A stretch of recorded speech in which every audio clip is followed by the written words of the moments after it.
Halo semuanya, selamat datang kembali di channel Neronime. Season keempat anime Classroom of the Elite akhirnya rilis juga.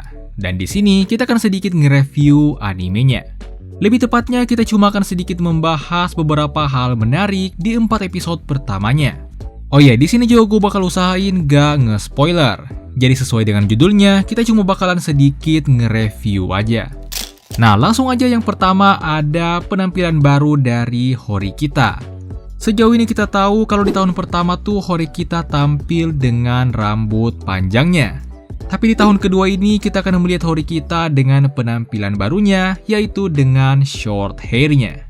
Sugoto dan Kushida bahkan sampai terkejut ketika mereka melihat Horikita di sini. Kushida tuh juga sempat bilang kalau ia bakalan manjangin rambutnya. Tentunya secara nggak langsung Kushida tuh di sini pengen bilang kalau ia tuh nggak pengen gaya rambutnya sama dengan Horikita yang ia benci. Nah, masuk di tahun kedua ini kita juga dikenalin dengan sistem baru, yaitu kehadiran aplikasi yang bernama Overall Ability yang disingkat jadi OAA. Nah, dengan adanya sistem ini, semua murid tuh bisa saling mengetahui profil dan kemampuan murid lainnya. Dari sini juga mereka tuh bisa mengetahui siapa di kelas mereka yang memiliki nilai paling tinggi dan juga sebaliknya yang paling rendah. Karena itulah nantinya mereka tuh juga bisa nentuin dengan mudah siapa yang paling cocok untuk kena DO. Kalau misalkan mereka tuh dipaksa untuk nge-DO seseorang. Nah, hal menarik yang selanjutnya di sini adalah tentunya adik kelas yang songong. Apalagi kali ini yang paling ditonjolkan tuh adalah Hosen. Mulai dari nantangin kakak kelas sampai malakin private point. Tapi tentunya MC kita tuh nggak bisa dikalahin hanya dengan kekerasan.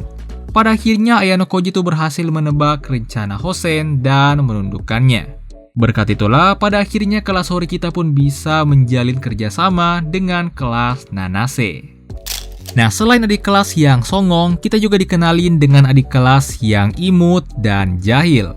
Setidaknya untuk saat ini itulah kesan yang mungkin cocok untuk Ichika. Ya, untuk saat ini. Selain itu, Ichika juga dikenal cukup pintar, di mana di sini ia tuh bahkan membuat rencana bersama Hosen untuk mengalahkan Ayano Koji. Walaupun pada akhirnya tentu saja Ayano Koji tuh berhasil mengetahuinya dan menggagalkannya. Lalu selanjutnya kita juga dilihatin drama cinta dan persahabatan antara Karuizawa dan Sato. Seperti yang kita tahu, pada season sebelumnya tuh Sato sempat tertolak oleh Ayano Koji. Nah, di sini Sato berhasil menyadari kalau Karuizawa tuh sebenarnya udah jadian dengan Ayano Koji.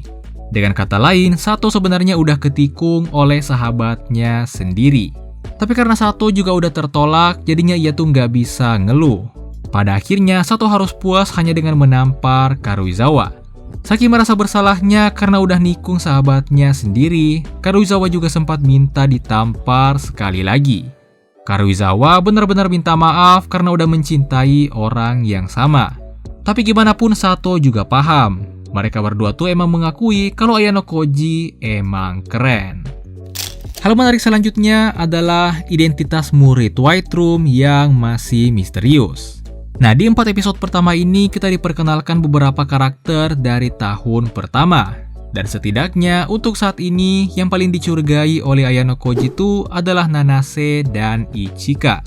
Tapi pada akhirnya Ayano Koji juga masih belum bisa menebak dan memastikan siapa sebenarnya murid dari White Room yang menyamar. Ayano Koji mengakui kalau murid White Room tersebut benar-benar pandai dalam menghilangkan hawa keberadaannya. Nah, dan hal menarik yang terakhir di sini kita juga akhirnya ngeliat Ayano Koji yang mulai serius.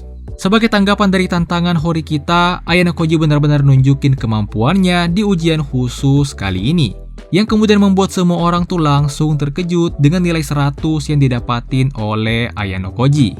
Ini benar-benar sesuai dengan perkataan Ayano Koji sebelumnya ketika ditanyai oleh Karuizawa, di mana ia tuh sempat mengatakan kalau sejak ia masuk sekolah ini, gak ada satupun soal yang gak bisa ia selesaikan. Horikita mungkin mendapatkan nilai 87 karena itulah kemampuannya. Tapi Ayano Koji mendapatkan nilai 100, itu karena 100 adalah batasan nilainya. Nah, mungkin itulah review singkat dari gua sendiri. Kalau kalian punya tambahan atau pendapat sendiri tentang season keempat kali ini, Kalian bisa tulisin aja di kolom komentar. Sebenarnya ada beberapa hal lainnya lagi yang bisa kita bahas, tapi kelihatannya kalau kita bahas nantinya bakalan jadi spoiler yang cukup keras. Nah, seperti yang udah kita lihat juga, season keempat ini kembali dengan membawa animasi dan desain karakter yang baru. Nah, mungkin beberapa dari kalian juga masih belum familiar dengan desain karakter yang baru ini. Tapi mari kita berharap aja kalau kedepannya tahun kedua ini juga akan diadaptasi dengan baik. Oh ya, seperti yang kita tahu juga, penayangan pertamanya tuh langsung 4 episode. Dimana ini tuh mencakup keseluruhan dari volume pertama light novel tahun keduanya. Jadi kedepannya juga mungkin kita akan nge-review singkat lagi seperti ini tiap volume. Atau kalau di animenya tuh tiap sekitar 4 episode. Nah, dari sini juga kita tahu bahwa untuk mengadaptasi satu volume tahun keduanya itu membutuhkan sekitar 4 episode. Yang berarti total 16 episode dari season keempat ini seharusnya bisa mengadaptasi hingga di sekitar volume 4 atau mungkin di volume 4,5 light novel tahun keduanya. Di mana itu tepatnya adalah di akhir ujian Pulau Tak Berpenghuni tahun kedua. Nah, untuk 4 episode kedepannya atau tepatnya pada volume kedua light novel tahun keduanya, kita akan ngeliat gimana Ayano Koji akan berusaha ngejelasin mengenai ia yang udah dapat nilai 100 di ujian kali ini. Selain itu, kita juga harusnya akan mulai ngeliat penjelasan mengenai ujian khusus Pulau Tak Berpenghuni tahun kedua. Nah, seperti yang dijelasin tadi, kita akan balik nge-review singkat lagi setelah animenya udah mengadaptasi volume selanjutnya. Yang dimana itu harusnya adalah episode 5 hingga sekitar episode 8. Nah, jadi mungkin itulah video singkat kali ini. Jangan lupa untuk like kalau kalian suka dengan video ini. Dan jangan lupa juga untuk subscribe agar kalian gak ketinggalan video terbaru. Dan sampai jumpa di video berikutnya.